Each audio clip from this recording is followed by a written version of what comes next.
Hello everyone. Today we are going to discuss inguinal hernia. तो inguinal hernia हमारे साथ क्या होता है? inguinal hernia हमारे साथ hernia का एक टाइप है जिसमें आपके एब्डोमिनल जो कंटेंट होती है या एब्डोमिनल टिश्यूज़ होते हैं वो प्रोट्रूड कर जाते हैं आपके ग्रोइंस में या लोअर एब्डोमिन में। और वो क्यों करते हैं? क्योंकि वहाँ पे जो आपकी मेम्ब्रेन्स होते हैं वो वीक पड़ जाते हैं और उसके वजह से आपके इंटेस्टाइन्स वगैरह या एब्डोमिनल टिश्यूज़ या जो भी एब्डोमिनल कंटेंट है वो प्रोट्रूड कर जाता है आपकी ग्रोइंस में या लोअर एब्डोमिन में। हमारे साथ जो है ये लड़कों में बहुत ही ज़्यादा कॉमन है instead of females. Inguinal hernia की जो कॉजेज़ है वो हम वीकनेस ऑफ एब्डोमिनल वॉल की वजह से ले सकते हैं, जो कि ऑलरेडी मैंने आप लोगों को बताया, जो कि कॉन्जेनाइटल हमारे साथ होता है। लेकिन लेटर इन द एज बच्चा जो है थोड़ा यंगर जो हो जाता है उसमें ये एक्वायर्ड भी हो जाता है, such as straining during passing stools या किसी इंजरी की वजह से या कोई भारी चीज़ बच्चा उठाने की कोशिश करे तो उसके वजह से उसको इंग्विनल हर्निया हो सकता है। अब क्लिनिकल मैनिफेस्टेशन इंग्विनल हर्निया की ये होंगी कि अब ऑब्वियस बात है कि जब आपकी जो इंटेस्टाइनल कंटेंट है वो प्रोट्रूड कर जाए आपके ग्रोइंस में या लोअर एब्डोमिन में तो वहाँ पे आपको स्वेलिंग नज़र आएगी। अब लड़कों में इट्स बहुत ही ज़्यादा कॉमन, तो ये हमारे साथ जो स्क्रूटम एरिया है, ठीक है, वहाँ पर चला जाता है। और जब स्क्रूटम एरिया में जब वो पहुँच जाता है तो वहाँ से उसमें क्या हो जाती है, स्वेलिंग हो जाती है। आपको स्वेलिंग नज़र आता है। जब भी बच्चा स्पेशली रोता है तो आपको वहाँ पे बल्ज ऐसे नज़र आते हैं और बच्चा जब रिलैक्स होता है तो वो जो बल्जिंग होती है वो डिसअपीयर हो जाती है।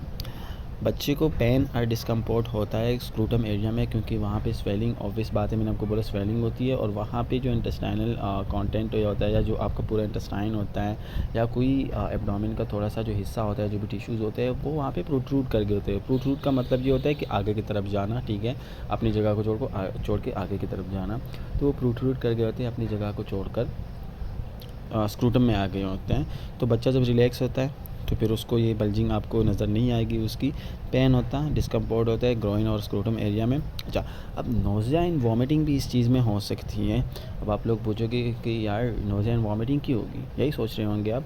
तो नोज़िया एंड वॉमिटिंग इसलिए होती है जब आपके इंटेस्टाइन्स जो हैं वो स्ट्रेंगुलेटेड हो जाते हैं, मतलब उसमें कोई नॉट लग जाती है, ठीक है, या वहाँ पे इनकार्सिरेटेड हो जाते हैं, वहाँ पे क्या हो जाते हैं, कार्सिनोमास बन जाते हैं, ठीक है, या वहाँ पे वो निक्रोस्ड हो जाते हैं, ये भी बोल सकते हैं आप। तो क्या हो जाती है हमारे साथ, नोज़िया एंड वॉमिटिंग आपको होती है जब भी, क्योंकि यहाँ पे ना ये इंटेस्टाइनल ऑब्स्ट्रक्शन की तरफ चला जाता है।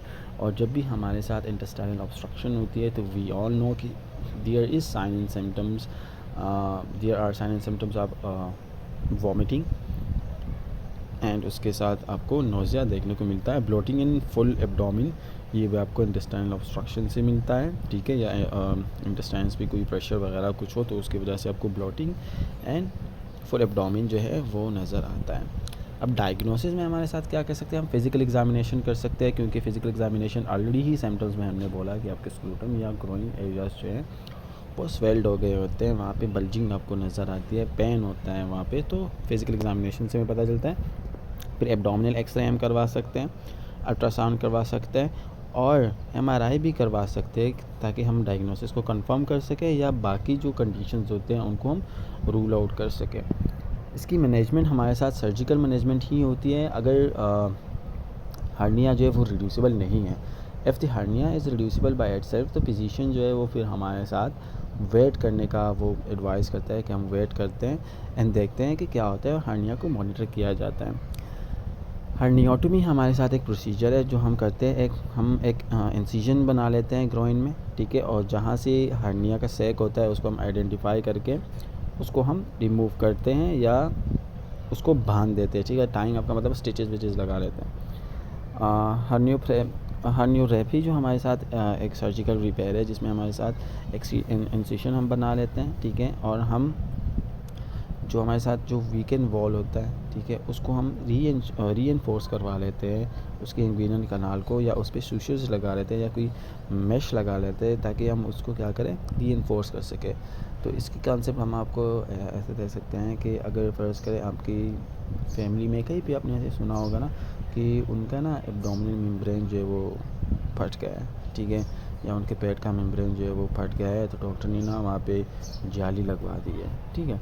तो दैट इज़ मेश लगाना, ठीक है, सूचर्स लगा लेते हैं या मेश लगवा लेते हैं, रीइंफोर्स कर लेते हैं उसको। ये टेक्निक हमारे साथ लार्जर या कम्प्लेक्स हार्नियाज़ के लिए यूज़ होती है, स्मॉलर हार्नियाज़ के लिए यूज़ नहीं होते। एक हमारे साथ आता है लेप्रोस्कोपिक रिपेयर। तो लेप्रोस्कोपिक रिपेयर में हमारे साथ हम छोटा सा ही एक सुराख कर लेते हैं, इंसिशन कर लेते हैं, और लेप्रोस्कोप जो कि स्मार्ट कैमरा होता है उसकी मदद से हम रिपेयर को गाइड करते हैं। अब यहाँ पे मोस्ट इम्पॉर्टेंटली जो है वो नर्सिंग इंटरवेंशंस है। तो नर्सिंग इंटरवेंशन में हमारे साथ सबसे पहले आता है कि बच्चे के आपकी ग्रोइंग एरियाज़ में स्वेलिंग, रेडनेस और टेंडरनेस देखनी है, ठीक है।